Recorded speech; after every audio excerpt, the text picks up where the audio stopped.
Hello, hello. Peace be upon all the good people out there. I hope you're doing well. It's me, Sammy, again, with a new discussion.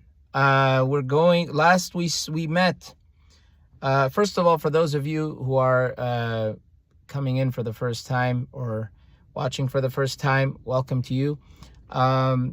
Second of all, I want to make it clear that I will be making a playlist of these videos because this was on my mind for like weeks now, so a couple of weeks now. So, but I will be making a playlist of these videos pertaining to this series, as well as and everything else as well, and all the other videos that I have as well. But this series in particular, since this is our topic, we will make things simple by putting it into a playlist. So last we spoke, we talked about how God is not limited to time and space, and we went over why, and we discussed it. For more on that, refer to the previous video, the previous discussion. Today we're going to continue discussing that God. We're going to continue discussing God's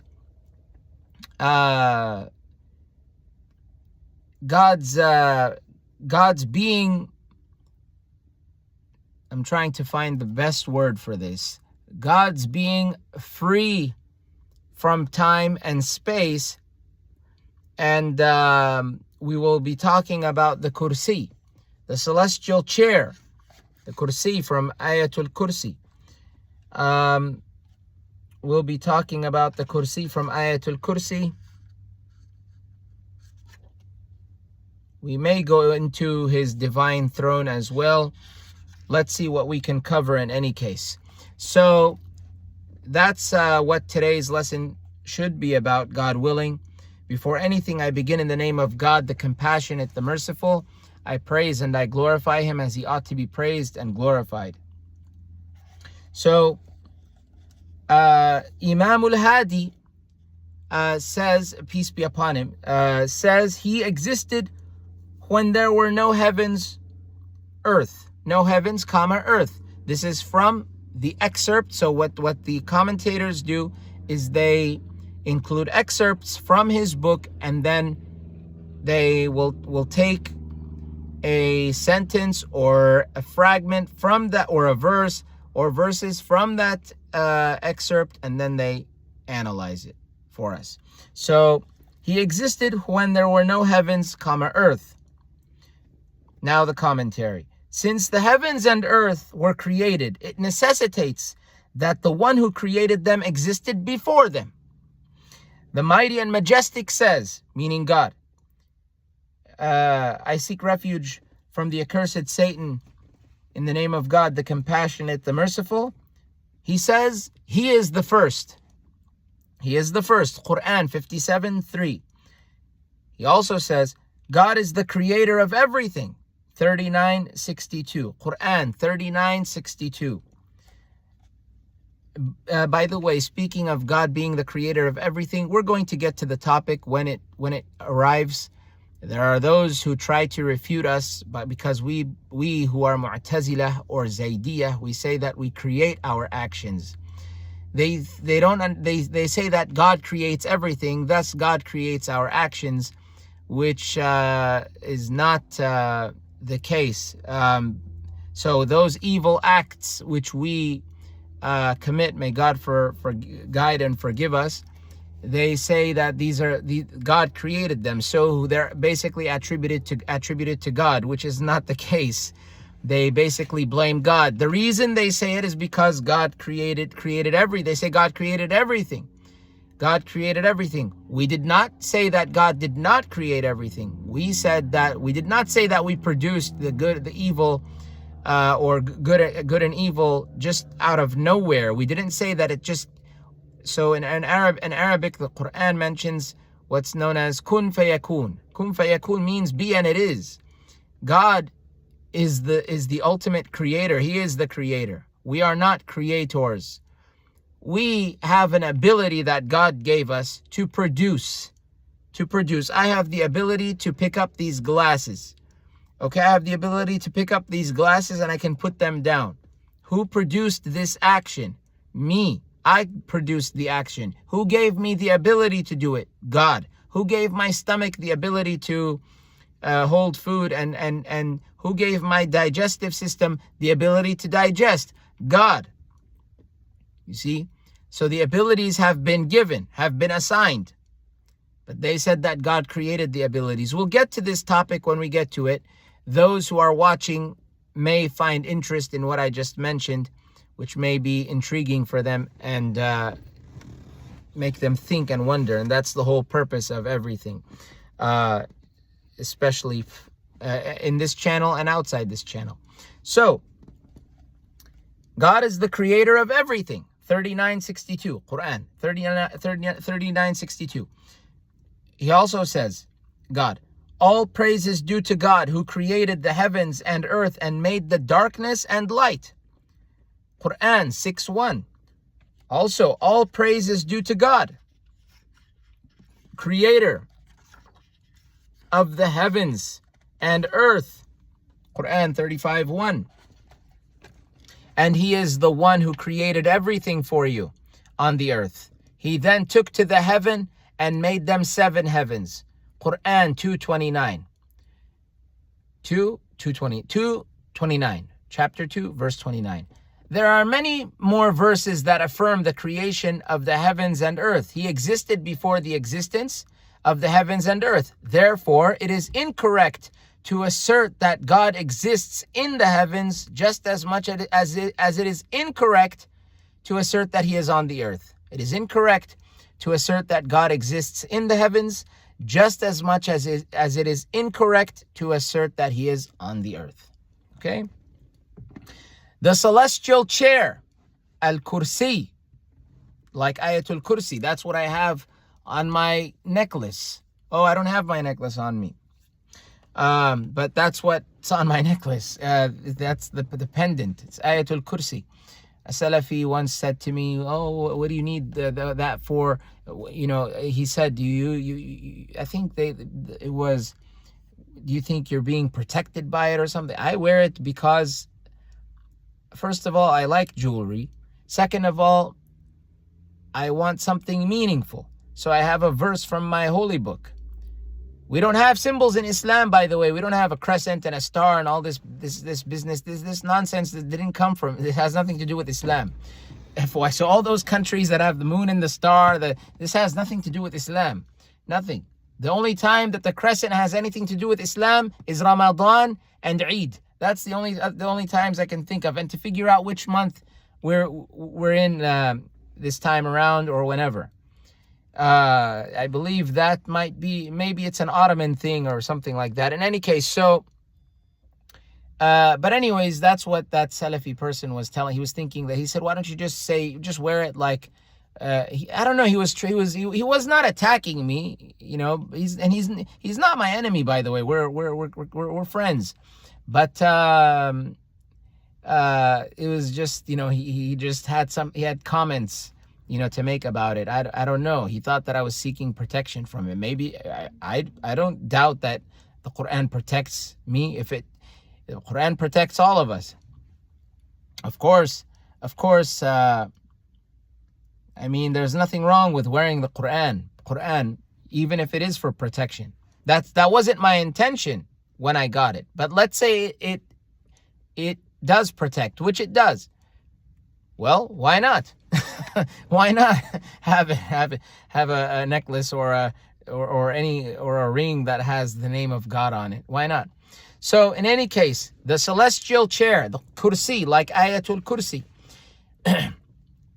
celestial chair, kursi. These are the words of Al-Hadi, Imam Al-Hadi, peace be upon him. Now we get to the commentary. He also existed before the celestial chair. There exist various discussions regarding the celestial chair. It is mentioned that in the Quran, in the well-known verse known as the verse of the celestial chair, Ayatul Kursi. Ayatul Kursi. In this verse, God, the Exalted, says, His celestial chair extends over the heavens and the earth. Quran 2:255. The word kursi appears nowhere else in the Quran except when referring to the chair of Prophet Solomon, upon him be peace, in which his body sat. Quran 38:34. We believe in the Prophet Solomon. There have been various discussions concerning the nature of the celestial chair. Some have stated that it is a created body composed of light that is suspended above the heavens in a literal sense.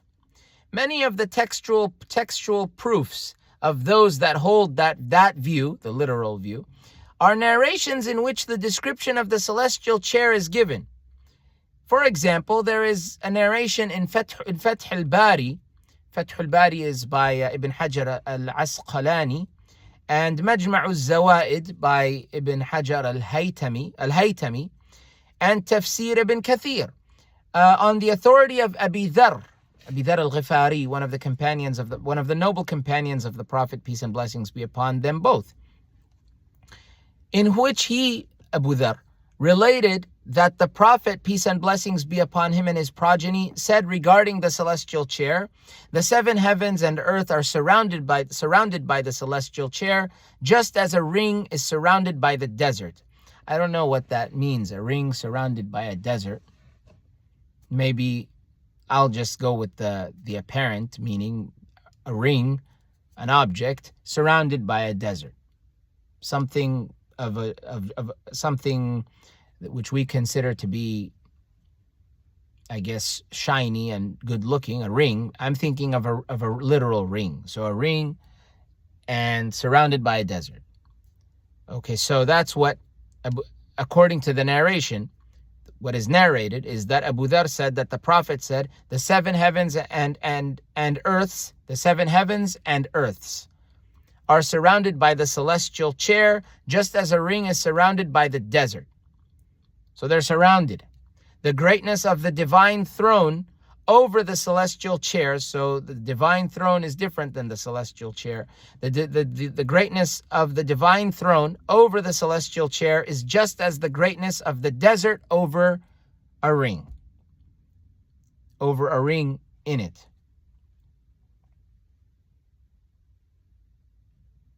Just as the greatness of the desert over a ring that's in that desert. That's what was narrated in these three sources: Fath al-Bari, Majma' al-Zawaid, Tafsir Ibn Kathir. At least those three sources. The meaning, of course, denotes that the celestial chair is extended over the heavens and earths. Others say that the celestial chair is symbolic of divine knowledge or dominion. They also rely upon statements as well as customary usage in Arabic poetry. So the meaning, of course, with those who take it literally, denotes that the celestial chair is extended over the heavens and earths. I believe that's what is being referred to, meaning that it's extended over the heavens and earths. Others say that the celestial chair is symbolic of divine knowledge or dominion. They also rely upon narrated statements as well as customary usage in Arabic poetry. Regarding the proofs from narrated statements, we previously mentioned in the section dealing with the use of interpretation that Ibn Jubayr, Sa'id ibn Jubayr, peace be upon him, he was a martyr, by the way, Sa'id ibn Jubayr said, his chair is his knowledge. Imam al-Bukhari narrated this in his Sahih, in his authentic book. It's not all authentic, by the way, but that's what it's called. It's Sahih, authentic. Ibn Kathir, in his exegesis of the Quran, Tafsir Ibn Kathir, mentioned that one of the two meanings of the celestial chair is knowledge. This meaning is also narrated on the authority of Ibn Abi Hatim, who relates it on the authority of Ibn Abbas, of Ibn Abbas. So the same the same meaning by Ibn Abbas is that it's his knowledge, God's knowledge. That's what the celestial chair is. Similar is related by Ibn Jarir al-Tabari in his tafsir of al-Tabari. Ibn Abi Hatim states, I related the same thing on the authority of Sa'id ibn Jubayr. So these narrations, according to what I'm reading, go back to Sa'id ibn Jubayr and Ibn Abbas. Sa'id ibn Jubayr was close to Ibn Abbas. He was one of his close students. His student, also Ibn Umar. Sa'id ibn Jubayr was a very interesting man, very, very strong man. And by the way, he was a revolutionary. So while we're here discussing a book which is attributed to the Zaydi brothers and sisters, and which is related to the Mu'tazilah, both of whom are for revolting against tyrants, we are for revolting against tyrants. So this is part of the belief of enjoining the good and forbidding the evil. If someone is a tyrant, then he must be, first you have to try to get him to not do what he's doing, which is evil, and then revolt. I'm not saying now, to make it clear, that we should revolt in places like the United States and Europe, and these are not Muslim lands. That's not what we're talking about. We're talking about those lands which are lands. So let's say you have a country like Saudi Arabia, or you have a country like Iraq, where Saddam once, the rat Saddam once ruled. He's a tyrant, right? Most of the people, many people don't like him. He's a killer, he's a tyrant, he's a dictator, he does the worst of things. Do the people have the right to revolt against Saddam, or should they stay silent? Well, of course they should do, in my view, they should do what they feel is best. However, in the Zaydi view, that person, Saddam, is worthy of being revolted against. That's what we're talking about. In places like Iraq, in a place like Saudi Arabia, if the king is going around chopping people to pieces, okay, whether it's him or his son, doesn't matter. If the king is corrupt, then the people have the right to respond to the king. If he uses violence against them, what can they do against him? Write him letters? Throw flowers?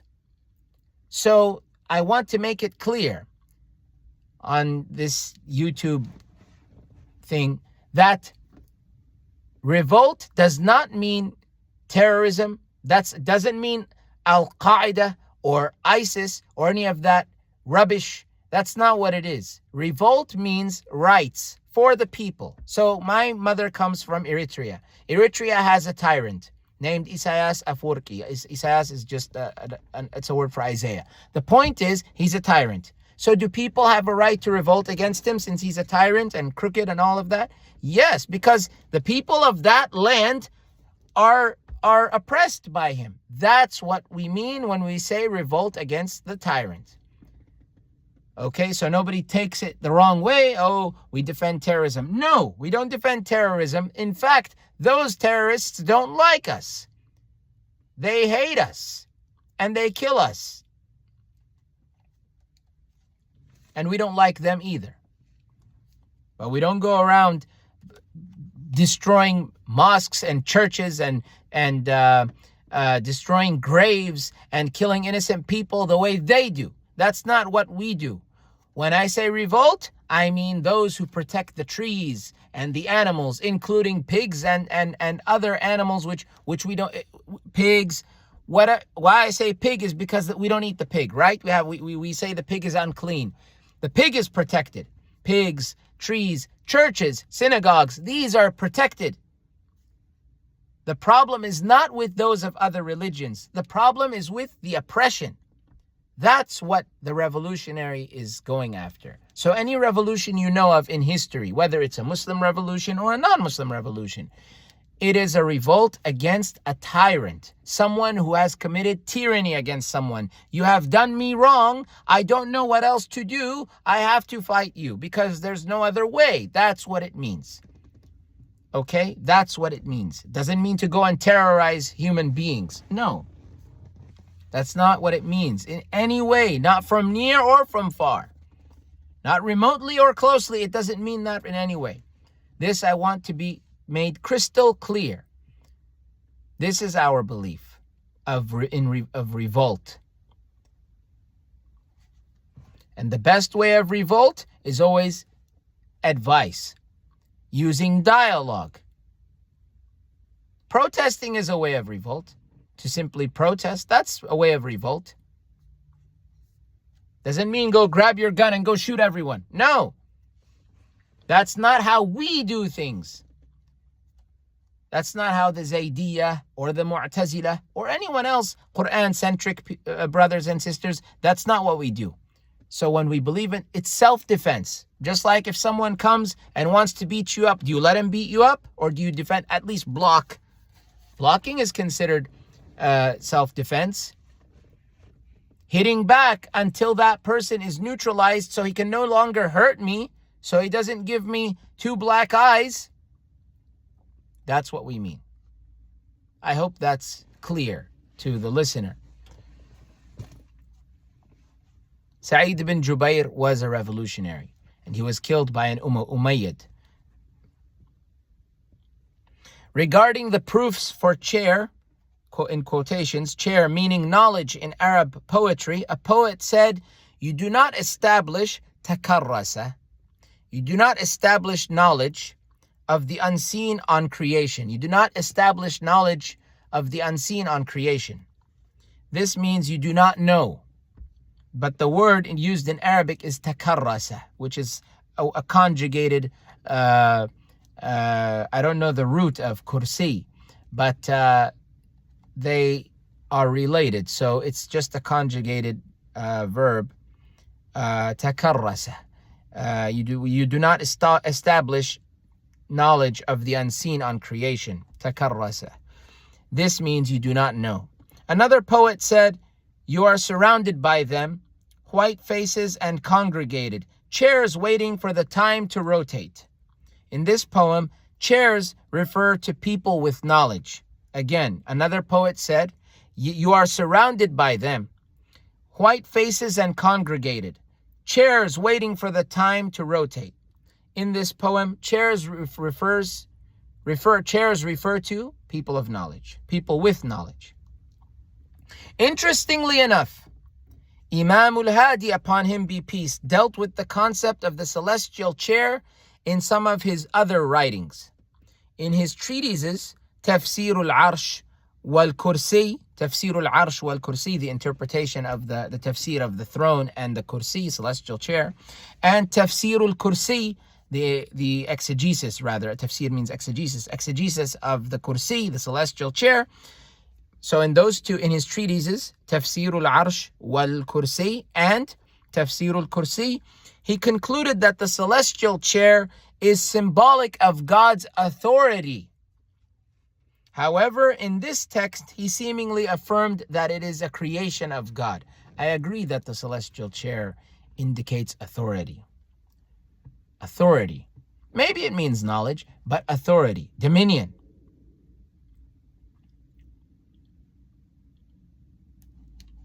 So let's see the reasoning here. If celestial chair refers to God's knowledge, as asserted by some, then it is logically impossible that God exists before one of his eternal attributes. Because so if celestial chair refers to God's knowledge, if it refers to his knowledge, look at this now. If celestial chair refers to God's knowledge, I stand disproved now, because I said it could be his knowledge. But let's see. If celestial chair refers to God's knowledge, as asserted by some, then it is logically impossible that God exists before one of his essential attributes. Knowledge, the knowledge of God, is one of his attributes. It's not created. People have asked this question, and I had this question myself. Is God's knowledge created? His knowledge is not created. To say it is created means that at some point he didn't have knowledge. وَالْعِيَاذُ بِاللَّهِ, and the refuge is sought with God. That's what is said in Arabic, وَالْعِيَاذُ بِاللَّهِ, and the refuge is sought with God. We seek refuge with God from evils and ignorance and all bad things. One of his essential attributes is his knowledge. So if it's referring to his knowledge, how can it be his creation if that's one of his eternal attributes? His essential attributes, which is eternal. However, if the meaning of celestial chair refers to the created dominion of the Almighty, then it is logically necessary that God existed before it. So before God created creation that he dominates, before he created the kingdom, if you want to call it that, before he created creation, he was always in dominance, of course. But he created subjects and dominated them. And he called the celestial chair, he called his dominion the celestial chair. You see, God uses royal ways of speech because that is the same way in my understanding, the same way that God, when we say he, don't we say he to refer to God? Why do we say he? Because he is you see now the sexists are going to attack and all or those who, not the sexists, sorry, the feminists and otherists, they're going to say that he is the most dominant form, is the most dominant pronoun. That's why we say he. So similarly, God uses he, huwa. He says that he's the king, that he's the owner, that he has a throne. It's all to refer to dominance, ownership.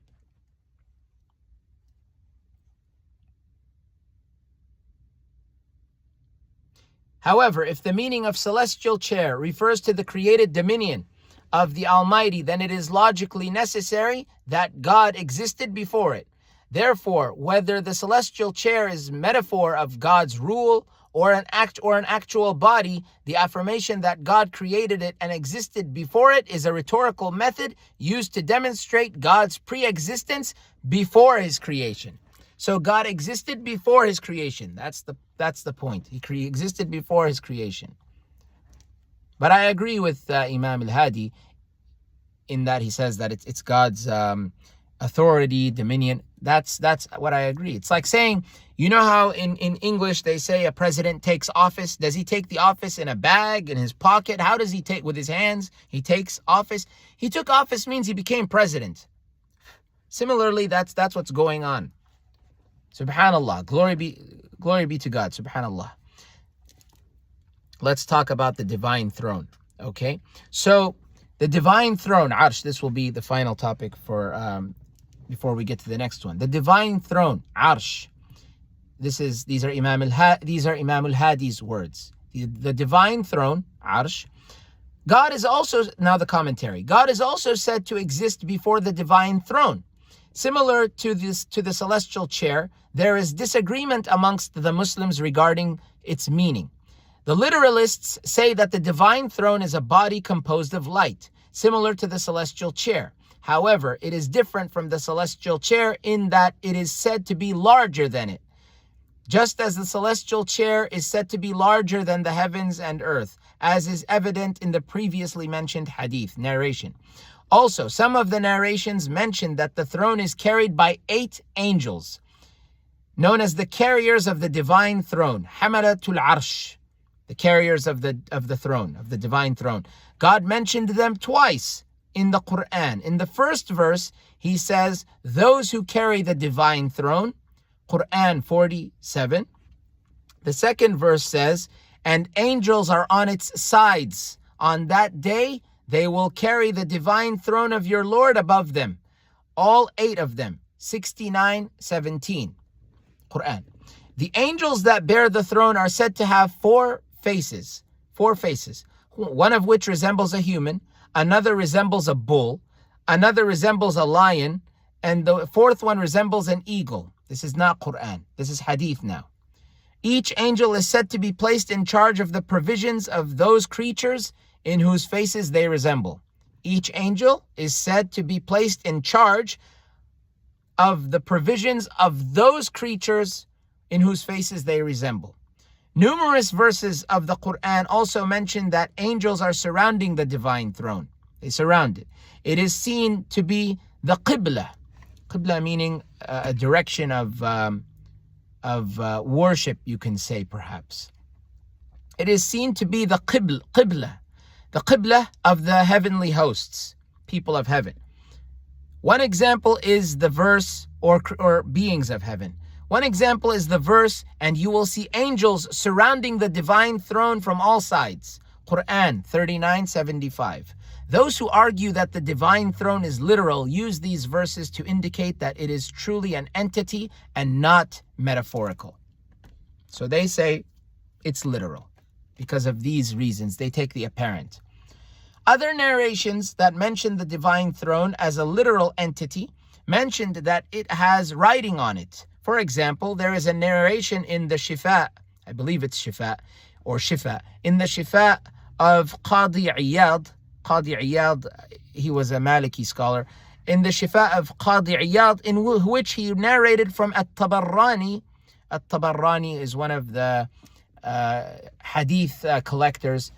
I don't know if he was a historian, but he was a hadith collector, major hadith collector. At-Tabarrani. He was from what is known today as Tiberias, I believe it's called, which is in occupied Palestine, in that area.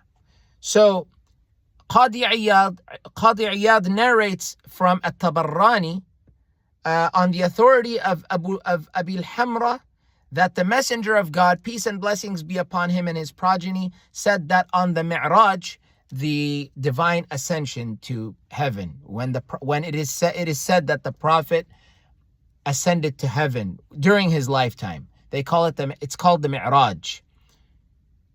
So this person, Abu Hamra, narrates that the Messenger of God, peace and blessings be upon him and his progeny, the Prophet said that on the Mi'raj, he saw inscribed on the divine throne, "There's no God but God. Muhammad is the messenger of God.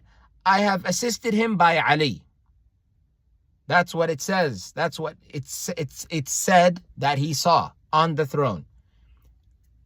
Quote, "There's no God but God. Muhammad is the messenger of God. I have assisted him by Ali." Quote, end quote. Those that say that the divine throne is not literal say that it is allegory for God's dominion over the heavens and earth. They utilize various proofs to substantiate their claim. The term throne, denoting dominion or rule, is not unknown in the language. An Arab poet said, "Their killing you is only the toppling of their thrones. Their killing you is only the toppling of their thrones."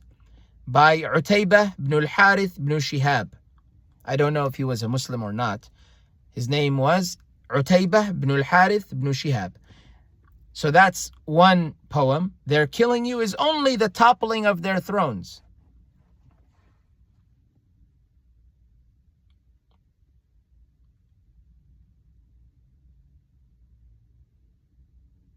Meaning them killing you is only the toppling of their dominion, of their rule. I don't know who the you is, but it means this. The poem means the verse means of the poem means that it's only the toppling of their dominion, of their rule, their overthrow. They also say that the meaning of God's, they meaning those that do not interpret it literally. They also say that the meaning of God's establishing himself over the divine throne, istiwa ala al-arsh, is indicative of his attaining dominion over the heavens and earth. It's indicative of his attaining dominion over the heavens and earth.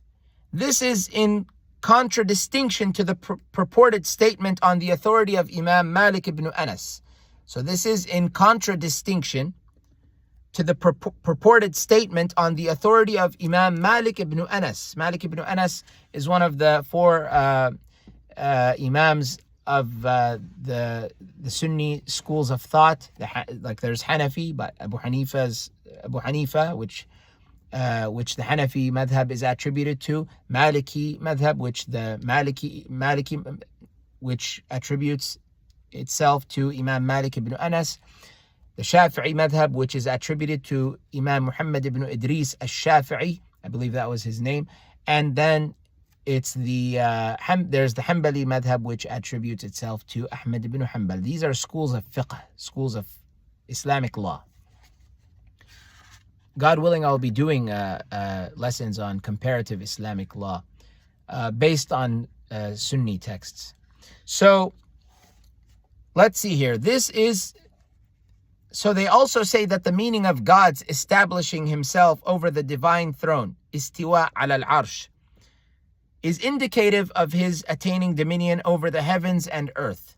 This is in contradistinction to the purported statement on the authority of Imam Malik ibn Anas. The establishment, al-istiwa, is known. The manner of how, al-kayf, is unknown. Belief in it is obligatory.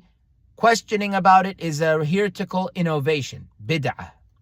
That is what was said by Imam Malik. You can find this in I believe, Al-Asma' wa Sifat by Al-Bayhaqi. It's found in more than one source. And so that's what Malik said. What happened, I'll tell you the narration. So what happened is that a man came and asked and had a question for Malik ibn Anas. The question was, Ar-Rahman ala al-arshi istawa. The compassionate, meaning God, on the throne he established himself. This is found in the Quran. I forget which surah. Maybe Surah Taha. I'm not sure. So the compassionate on the throne he established himself. How? Malik was not happy to hear this question. So he responded by saying, Al-istiwa ma'loom. The establishment is known. Wal-kayf غير ma'loom, or غير معقول. And the how is unknown. And the belief in it is obligatory, and asking about it is an innovation. And I don't see you except as an innovator. And he wanted the man dismissed. He said, I do not see you except as an innovator. The wordings are different depending on depending on the source. But that's what happened. Now, what happens is the Salafis use this to their advantage. They say, see, there is a literal throne, and we have to believe in it, but we don't ask how. The same way they believe that God has a body unlike other bodies, but we don't ask how. Even though there's a description that he has fingers, but we don't ask how. Even though the description is similar to a human's attributes. Similarly, they said, we don't ask how about the throne. So that's the Salafi argument. The Ash'aris said that this is an evidence that that there is a throne, but we don't ask how. So what they mean, in my understanding, if I can put it together in my head,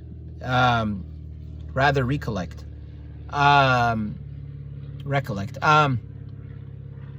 They mean that there is a throne, but it's not literal, because it's mentioned in the Quran, and the establishment, according to the Ash'aris and according to us as well, it means the conquest of the throne.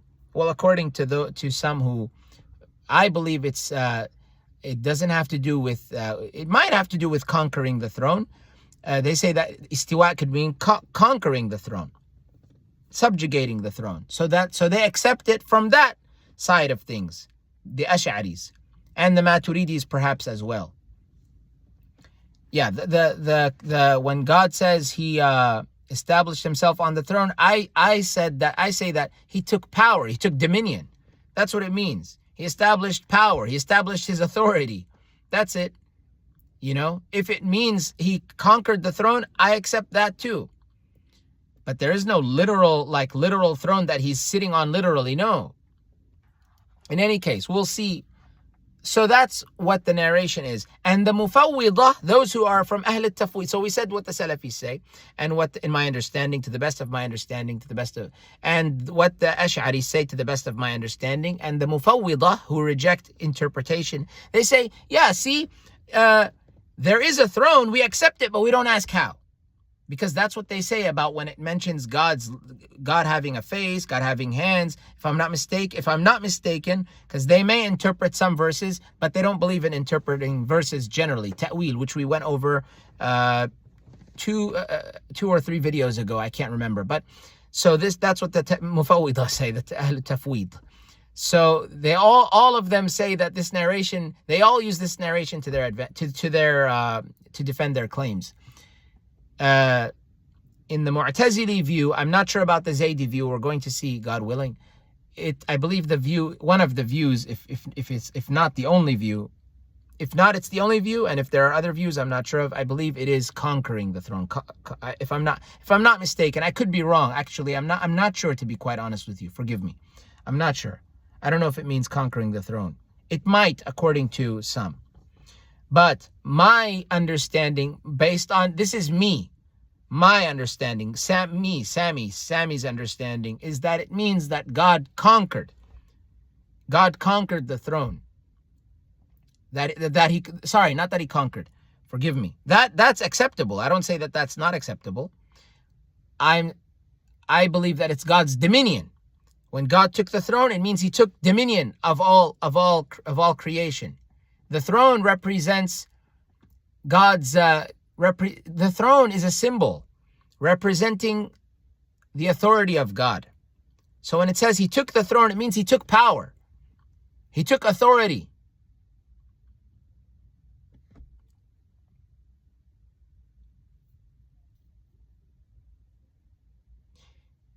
That's what it indicates, in my understanding. So, is there something called a throne? Yes. What it means? Some people said he conquered the throne, which is fine. That's acceptable. I say that it means that he took power. Just like God says that the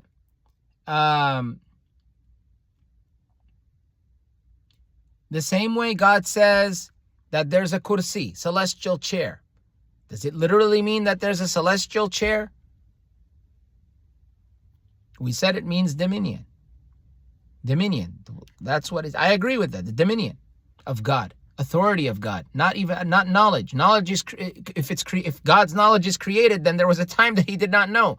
May God forgive us and protect us. His dominion, his authority.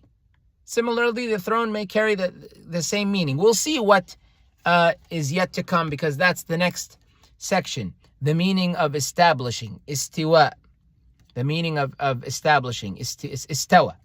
Istawa. What does that mean? That God established himself on the throne. We'll see what it says on the next in the next part of the series, and more as well. Okay, so this is the book we're using, The Establishment of Clear Exposition. I know it's backwards. A commentary of Al-Hadi, peace and blessings be upon him. A commentary on Al-Hadi's the fundamentals of the religion. The fundamentals of the religion. The Establishment of Clear Exposition, a commentary on Al-Hadi's the fundamentals of the religion, published by the Imam Rassi Society. You can find this on lulu.com, I believe. Look for it.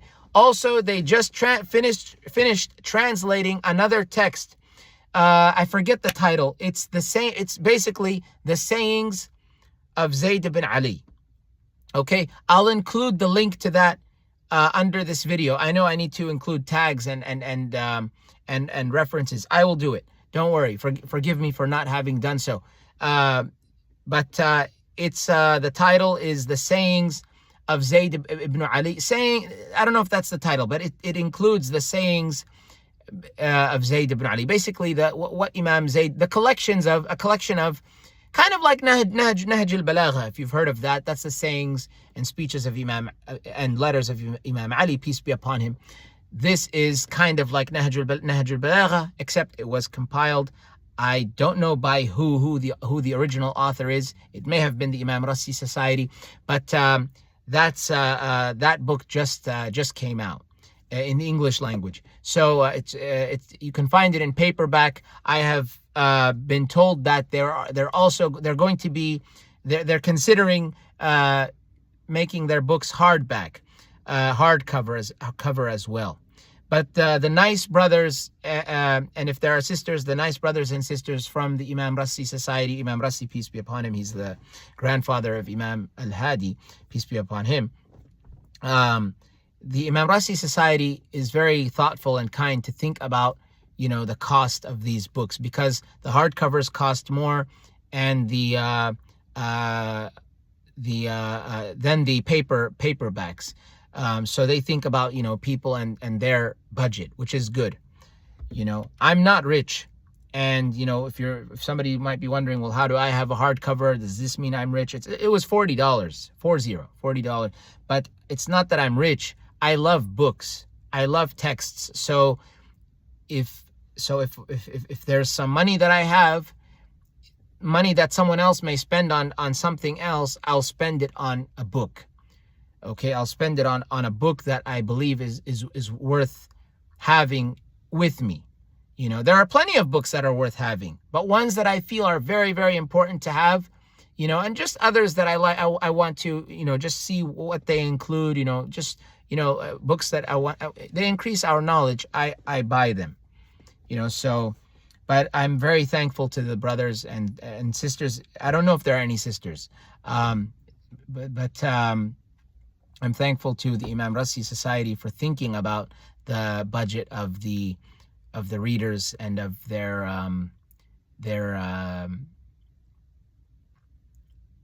audience, those people who are interested in what they produce. That's very kind of them. So yes, I will also let you know that these books are I believe it's called print on demand, where basically they print it for you and then they send it to you. You can't return it. You can't return them, since that's just the rule of so this book can be found, I believe, on Amazon, which does accept returns, but you still might want to look at the return policy. But the other book, the new book that I mentioned, so in case you want to return it for whatever reason, I don't think they'll return it. It's a print on Lulu.com. They will not return it. That's the only place that I know you can get it at. I don't think Amazon. I checked different sites before I was told it can be found on Lulu.com. I believe exclusively. Actually, I wasn't told it was found on Lulu.com exclusively. That's just the link that I saw. But Lulu.com is print on demand. So they'll print it for you fresh and they'll send it to you. So I have this book. I have no interest in returning it. I love this book. I love it tremendously. We'll as time passes, we'll see, what treasures these texts hold. I hope people who watch this are encouraged to read texts and think and question. Don't make yourselves prisoners to ignorance. Read texts, understand. Read and understand, and make sense of what you read, and you'll get somewhere. And you'll notice that when you read and you understand things, you'll notice you make friends and you'll notice you make enemies. Some people don't like a certain kind of knowledge due to their own ignorance, due to their own ego. But leave them to their ignorance and leave them to their ego. Okay, so there's nothing wrong with debating and disputing and refuting, but some people will just hate, just like that, just because, oh no, that's wrong, that's incorrect. What makes it incorrect? Can you prove me wrong?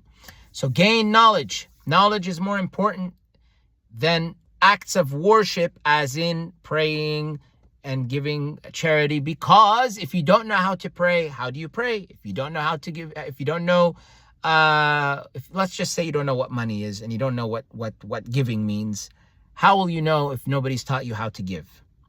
How will you know how to read? How will you read the Quran if you haven't learned how to read? That's what we mean when we say knowledge precedes worship. You will not know how to read the Quran if you don't understand the Quran. In any case, that's all. That's what I have for you.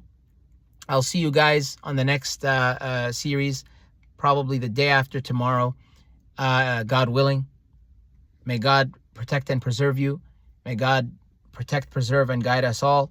And always keep safe. Peace be with you. Thanks for watching.